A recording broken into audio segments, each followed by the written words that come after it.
नमस्कार दोस्तों, मैं अभिषेक आपका अभिषेक ट्यूटोरियल पे स्वागत करता हूँ। तो जैसा कि आपको पता है कि इस चैनल पे इस टाइम में सेंटअप एग्जाम के सारे क्वेश्चन का सलूशन दिया जा रहा है। ठीक है, तो यहाँ पे आपको मैं बता दूँ कि जो अब वीडियो नहीं देखे ऑब्जेक्टिव का सब कुछ हो चुका है। ठीक है, तो डिस्क्रिप्शन में लिंक है, ऑब्जेक्टिव का सलूशन के साथ मैं सारा सब्जेक्ट का वीडियो दे चुका हूँ। ठीक है, और सब्जेक्टिव की बात करें तो सब्जेक्टिव का वीडियो दिया जा चुका है, फिजिक्स का, केमिस्ट्री का और हिंदी का। ठीक है, इन तीनों सब्जेक्ट का सब्जेक्टिव का मैं वीडियो दे चुका हूं और आज मैं दूंगा इंग्लिश का। ठीक है, तो जिनका भी सेंटअप एग्ज़ाम होना बाकी है, ठीक है, वो बिल्कुल इसे बिल्कुल याद कर लीजिए, क्योंकि हूबहू यही क्वेश्चन आपके सेंटअप एग्ज़ाम में पूछा जाएगा। तो जल्दी से अपने सभी दोस्तों को शेयर कर दो। तो आइए वीडियो की शुरुआत जल्दी से कर लेते हैं। चैनल पर पहली बार है तो सब्सक्राइब करके बेल आइकन पर क्लिक कर ले, क्योंकि यहाँ मिलेगी पल पल की अपडेट सबसे पहले। तो यहाँ देखिए, यहाँ से सब्जेक्टिव आपका शुरू है। ऑब्जेक्टिव मैं पहले दे चुका हूँ, डिस्क्रिप्शन में लिंक है, वहाँ से आप देख लीजिए।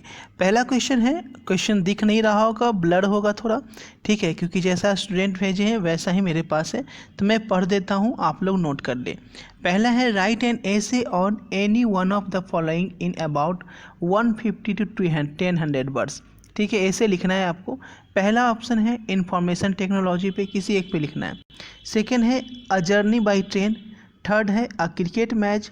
फोर्थ है राइजिंग प्राइसेस और फिफ्थ है टेलीविज़न। ठीक है, इन पांच में से किसी एक पे लिखना है। आपके फाइनल एग्ज़ाम के लिए भी पांचों टॉपिक आपका जो है वो बहुत ज़्यादा इम्पॉर्टेंट है। खास करके क्रिकेट मैच और टेलीविज़न जो है वो आपका फाइनल एग्ज़ाम के लिए भी बहुत ज़्यादा इम्पॉर्टेंट हो जाता है। ठीक है, उसके बाद है explain any one of the following. ठीक है, आपका लाइन दिया गया है और उसमें से किसी एक लाइन को आपको एक्सप्लेन करना है। पहला है, I have a dream that one day this nation with rise and love out the meaning of its creed. Next है, but I shall be told that it is neither numbers not multiplicity of that make the glory of man। ठीक है, फिर से यहाँ पे पढ़ देता हूँ मैं। But I shall be told that it is neither numbers nor multiplicity of pleasure that make the glory of man. Next है, the very word color reminds me one of the variety of hue that is Indian's life as various as our own American human scene। फिर से पढ़ देता हूँ मैं, क्योंकि नहीं दिख रहा होगा। The very word color reminds me of the variety of hue that is Indian life as various as our American human scene। Next है, This means that the cheap daily paper which goes everywhere has most influence। फिर से पढ़ देता हूँ। This means that the cheap daily paper which goes everywhere EVERYWHERE everywhere has most influence। ठीक है, next देख लेते हैं। नेक्स्ट है, write a note on global English, यानी कि ग्लोबल इंग्लिश पे नोट लिखें, या write a note on dialects of middle English. ठीक है, उसके बाद या तो ये है कि what is the future of English in India, what is the future of English in India. ठीक है, नेक्स्ट है, match the name of the poet gives in list A with their work list B, यानी आपको नाम मिलान करना है कौन किसके द्वारा लिखा गया है। ठीक है, तो यहाँ से आप पहला है KKN दारू वाला, उसके सामने लिखा हुआ आपको मिलान करना है। ठीक है, मैं जो क्वेश्चन है वो बोल रहा हूँ। माई ग्रैंड मदर्स हाउस, फिर है आपका WH ऑर्डन, उसके सामने है मैके बेटी द मिस्टी कैट। थर्ड है आपका जॉन डन और उसके सामने दिया गया है now the lips are falling fast. Fourth है कमला दास और उसके सामने लिखा हुआ है फायर ही मैन। फिफ्थ है T.S. इलियट और उसके सामने लिखा हुआ है sweetest love I don't go. और ये सब कुछ आपको करवाया हुआ है। अगर आप निरंतर क्लास कर रहे हैं इंग्लिश की मैम, इंग्लिश क्लास की सोनाली मैम की क्लास चल रही है। आप वहाँ से क्लास उनकी पूरी हो चुकी है। आप अगर नहीं किए हैं इंग्लिश की पूरी क्लास तो सोनाली मैम के क्लास करने के लिए आप मेरे प्लेलिस्ट में जाइएगा, वहाँ पे सोनाली मैम की सारी वीडियो इंग्लिश वाली आपको मिल जाएगी। मेरी वीडियोज़ भी है, वो भी आप देख सकते हैं। प्लेलिस्ट में सारा सब्जेक्ट का मिल जाएगा। नेक्स्ट है आपको ट्रांसलेट करना है। Translate any 5 of the flowing into English. इसको ट्रांसलेट करना है। तो ट्रांसलेट अब मैं आपको बता देता हूँ, ठीक है। ट्रांसलेट कहाँ से ढूंढोगे क्वेश्चन आंसर में। मेरी कमीज गंदी का होगा my shirt is dirty, my shirt is dirty, ठीक है। नेक्स्ट है तुम कॉलेज कब जाओगे, तो इसका होगा when will you go to college, when will you go to college. Next है मैं चाय पी चुका हूँ, इसका होगा I have taken tea, I have taken tea. Next है हमारी कक्षा में 50 लड़के हैं, तो होगा there are 50 boys, there are 50 boys in my class, there are 50 boys in my class.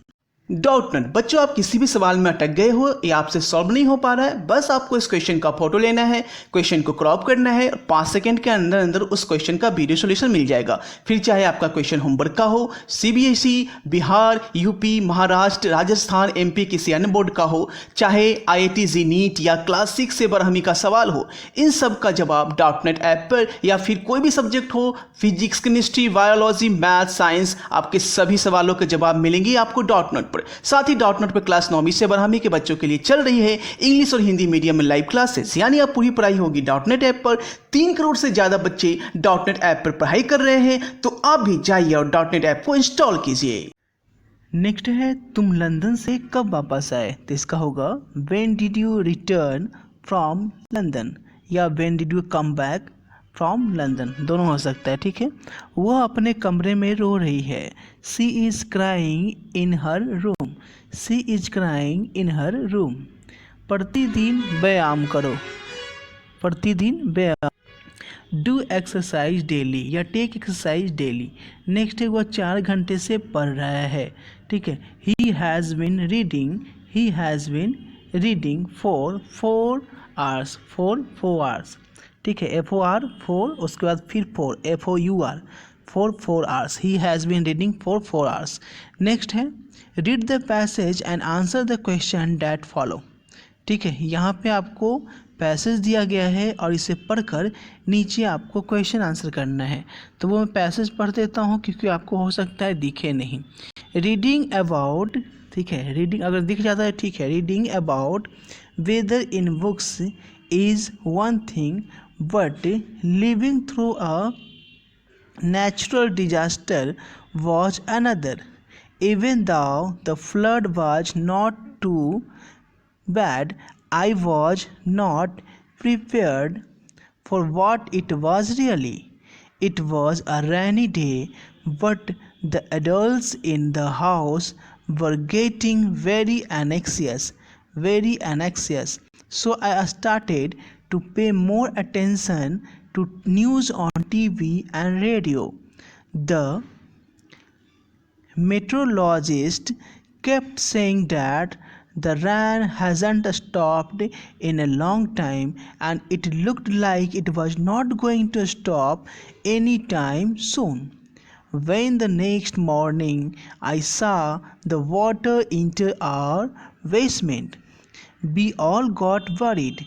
Dad said that the flood water is going to adverse damage to our basement, and we will need quite a lot of repair after the flood. ठीक है, समझ गए। उसके बाद question दिया गया है। पहला क्वेश्चन है विच natural disaster does the writer talk about, which natural disaster does the writer talk about? Next है what did dad say about the flood water, what did dad say about the flood water? Next है what did the meteorologist announce, what did the meteorologist announce? सब कुछ का answer आपको इसी में है, आपको इसी से सर्च करना है। क्या अनाउंस किया था मेट्रोलॉजिस्ट? लास्ट का क्वेश्चन देखें तो the metrologist kept saying that the rain hasn't stopped in a long time, यही अनाउंस किया था। ठीक है, सब कुछ आपका इसी में है। नेक्स्ट आपका बढ़ते हैं नेक्स्ट क्वेश्चन की ओर। एक क्वेश्चन और देख लेते हैं, इसका कर ही देते हैं। What did dad say about the flood water, dad ने फ्लड वाटर के बारे में क्या कहा? तो इसका आंसर है dad said that the flood water is going to the adverse damage to our basement and we will need quite a lot of repair after the flood, यानी यहाँ से लेकर यहाँ तक सेकेंड का आपका आंसर है। नेक्स्ट है विच natural disaster does the water does the writer talk about. ठीक है, तो इसका आंसर है कौन सा वो नेचुरल डिजास्टर है, तो वो है आपका फ्लड। तो लिखेंगे the writer talk about flood, talked about flood.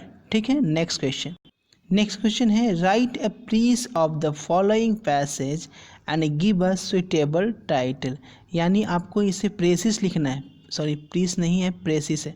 तो आपको प्रेसिस राइटिंग लिखनी है, संक्षेपण करना है। ठीक है, और आपको एक उसका टाइटल देना है। तो पहले पढ़ देता हूँ, गुड मैनर के बारे में बोला गया है, तो टाइटल आप गुड मैनर भी लगा सकते हैं। ऐसे पहले पढ़ लेता हूँ। Good manners come from having sympathy with others and from understanding on our limitation. The truth is too big for any one of us to understand. The truth as we see it only our truth and part of larger truth. We should always realize that we are humble, unimportant little people on this earth. I'll try to help the world as much as we can in our short time here. Whenever we are arguing with someone about a point, we should always remember that there is a quite good chance that we are wrong, however confident we feel about it.